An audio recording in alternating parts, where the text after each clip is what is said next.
Hello and welcome to Broadsword Wargaming. My name is Ollie and in this video I'm giving you the crossover you didn't want. It is Squid Games and Killteam. The series has proved to be one of the most popular programs Netflix has ever made at this point of writing, so it felt like they deserved to be made into Space Marines, the Emperor's finest. I am going to be painting the guards. They wear hot pink outfits with black trims and secondary colours. This is a colour I have never attempted to paint before, so I thought I'd share my journey with you and show you how I managed to get the effect I did. To get us started, I am using 5 of the easy to build Space Marines. These seem to really do the job because they are all standing in the same position, they're equipped the same way and they look the same, which lends itself to how the show portrays the soldiers. I did also convert one Intercessor Sergeant and he will be the guy who is dressed in black or grey in the series. To paint the models, I'm going to be using my trusty airbrush. If you haven't used one yet or are looking to get into one, do check out my video how to use an airbrush. It is aimed at total beginners and I think is a useful tool. I'm going to undercoat these in grey from Vallejo. This is a very light grey because the next colour going on is pink. Now a usual Zenithal would be black with white, but the issue with that here is the black is too dark, so therefore it sort of desaturates the pink a little bit. And we want a hot pink. So here I'm going to use Warlord Pink by Game Air Vallejo, I think similar to Screamer Pink from Games Workshop. Make sure to get a nice even application here. You could definitely do this with a brush. If you're doing so, 2 thin coats probably is the best way to go, as you do want this to be smooth and even.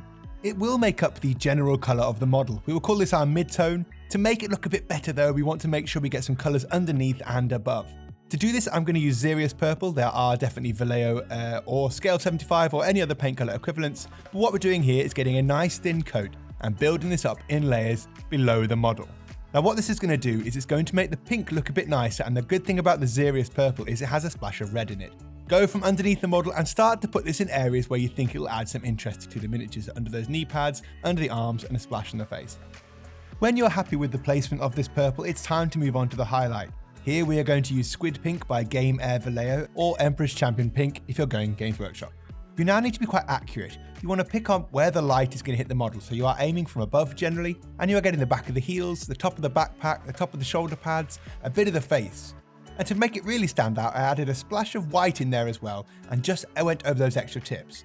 Now I was really happy with the effect and the finish we had here. There's a lot of contrast, there's a lot of colour, but it wasn't very even, and I'm going to hit this with some oils. And the issue there is it looks kind of like a rainbow miniature, when I really wanted a more hot pink. So I went back in again with the mid colour, thinned down, and just tried to even it back out again.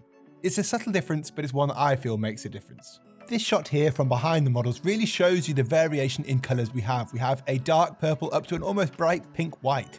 We're then going to hit it with some oils. This is Winsor & Newton oils with an odourless thinner. A quick tip picked up by Bobby from Red Eagle Studios is when you're getting this paint out, do put it on some cardboard. It'll absorb that kind of yellow goopy bit. Mix the thinner in until you get the thickness of a wash, then just pin wash this into the recesses.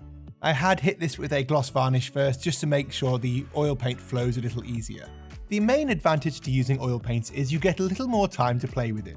I wanted to speed the process up, so I used a hairdryer on high heat but low power.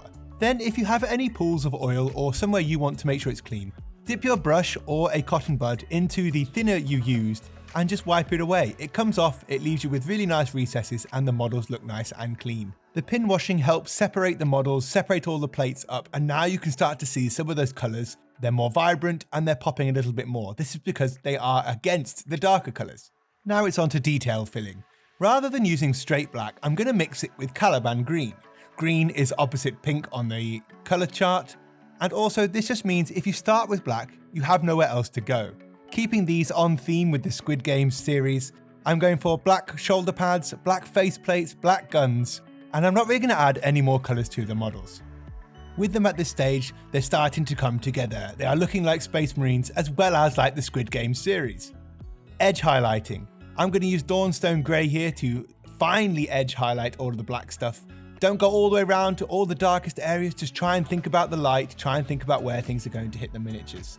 Do use the side of your brush if you don't feel comfortable using the end. I much prefer the side of the brush. It gives me a smoother, cleaner highlight.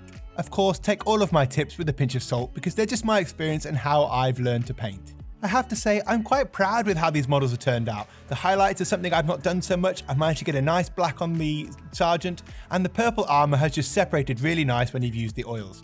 The final step is the symbols. I wasn't brave enough to attempt freehand, so I got these for some World War II miniatures, applied them, and then got onto basing. This is usually one of my favourite parts of the hobby. I really enjoy it because it's the model finished and coming together.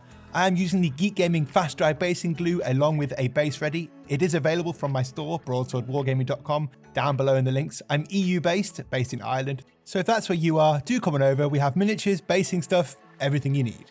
I would normally go a contrasting colour here, something like the Desert Sand and Stone, that white look. I just wanted to keep the models nice and flat, and I didn't want to detract too much away from the paint job. And here we go, this was the finished results. I managed to squeeze those triangles onto the foreheads. I've got the tactical symbol on the right to bring it back into 40k. And then we have the triangles on the left shoulder pad as well, with a square on the leader. I know it's not completely accurate to the series, but I think it's a nice representation. I hope you guys enjoyed this. If you did, please do check out the links below. There is links down there to my Patreon as well as the shop. Thank you so much for watching. Do look after yourselves. I'll see you again.